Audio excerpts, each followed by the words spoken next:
આંગણવાડીની બાળકીને સાપ કરડતા ગંભીર. ડીસા તાલુકાના નાની ગરનાળ ગામે પોતાના ઘર નજીક રમી રહેલ બાળકીને કોબરા સાપ કરડતા ગંભીર હાલતમાં ડીસા ખાતે સારવાર માટે લઈ જવાઈ હતી, જ્યાં તેની હાલત ગંભીર જણાતા તેને ધારપુર મેડિકલ કોલેજ ખાતે રિફર કરવામાં આવે છે.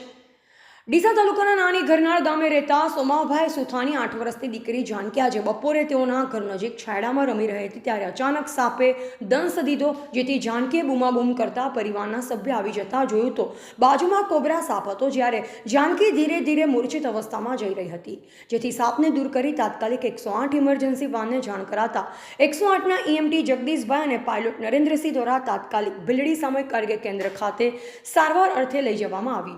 જોકે તેની હાલત ગંભીર થતાં તેને ડીસા સિવિલમાં લવાયેલ, પરંતુ ડીસા સિવિલ દ્વારા પણ તેને ધારપુર મેડિકલ કોલેજ ખાતે રિફર કરવાનું જણાવતા તેની ગંભીર હાલતમાં ધારપુર લઈ જવાઈ હતી.